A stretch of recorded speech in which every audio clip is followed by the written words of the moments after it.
This is my review for Chapter 6 of the Bleach manga.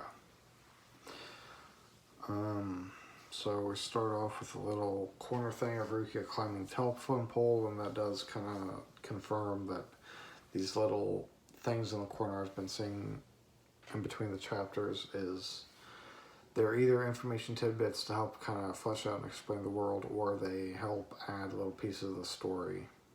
Like that first one I said I thought it was Kisuke, it absolutely was Kisuke arriving to give Rukia her Gikai. And as we open the chapter, we learn the backstory of Sora. He was 15 when Orihime was born. They were born into an abusive household with horrible parents who were more monsters than even he is as a hollow, he says. Instead of caring for a baby to quiet it, he says they would just beat it until it stopped crying and stuff. So he basically took on the role as a parent rather than a sibling trying to raise Orihime. And when he became 18, he just ran off with her at 3 years old to get her away from her parents and to try and give her a better chance at life. So he worked and she went to school, and he just tried to care for her to give her a chance he didn't have.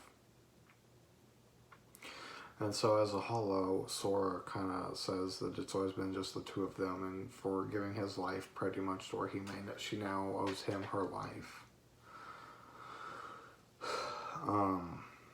And that he wants her soul, and if she won't give it willingly, then he'll just kill her to take it, basically.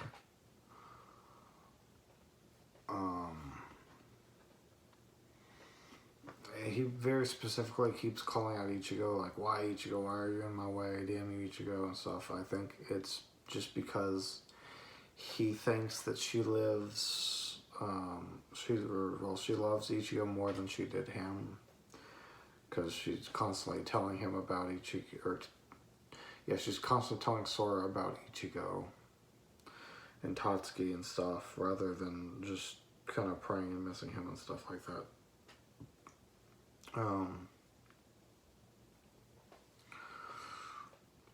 So Sora tries to bite Ichigo, but he blocks his bite with a sword. And then here's one of these weird panels where, once again, I don't really know what's going on. In the next panel, you see Ichigo's sword, like, way over to the left, and Sora's darting past him to the right toward where he made a bite her.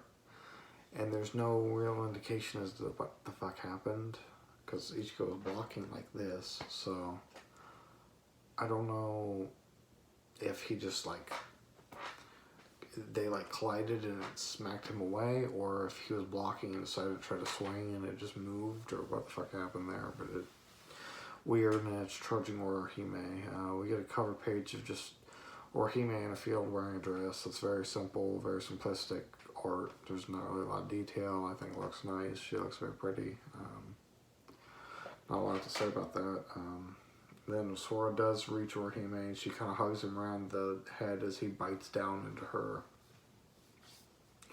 But he stops biting down kind of as she starts talking, and she apologizes to him for sharing her life experiences rather than just talking about him and losing him, because she thought that being positive would let him know that she's doing okay and would take his mind off of being lonely, rather than just coming at him, telling him how sad she is to admit that he's not there, and then that would continue to make him more sad. That's basically was her idea with that. And Sora kind of says he already kind of knew that that was what she was doing. Rukia finally arrives in the room, and she reveals that since the chain is still connected to Orihime's body from her soul, that means that she's technically still alive and that she can save her using Kido. Ichigo and Sora kind of talk about Orihime. Ichigo tells Sora she's always wore these hairpins and said that they were the first gift that her brother ever got her. And he kind of remembers giving them to Orihime and stuff.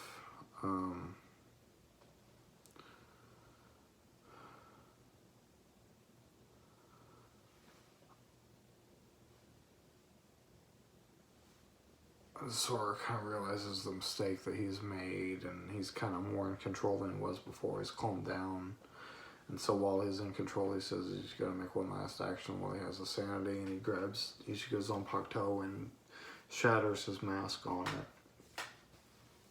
and Ichigo tells him to stop. Rukia tells him that this is the right thing to do, and that he needs to strike him down while he's still in control.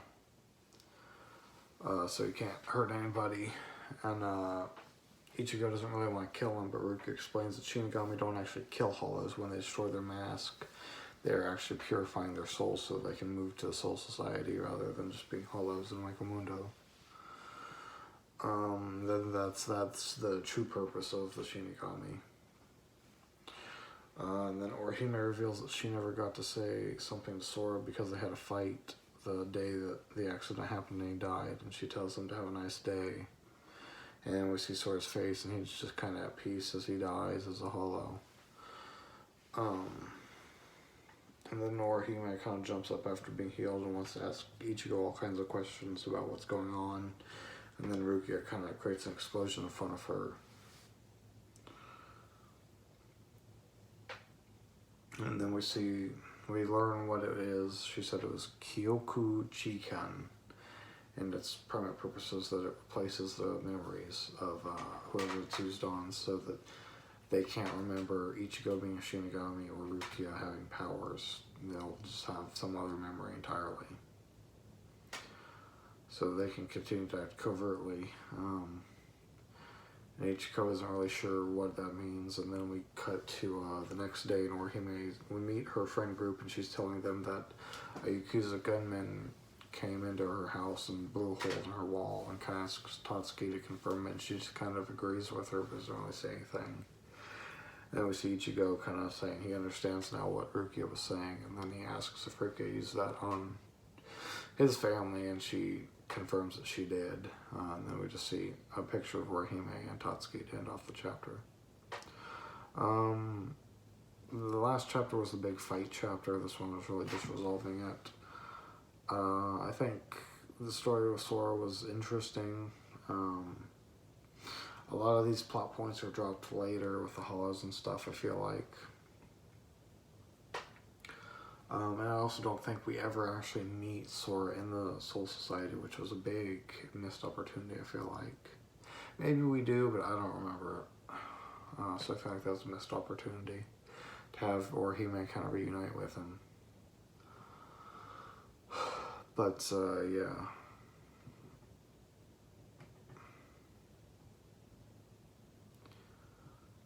It was a decent story. It's one of the more emotional and deep kind of stories, family story.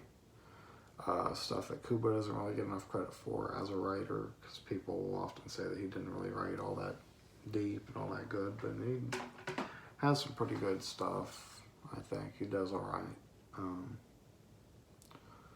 So yeah, that's the end of chapter 6.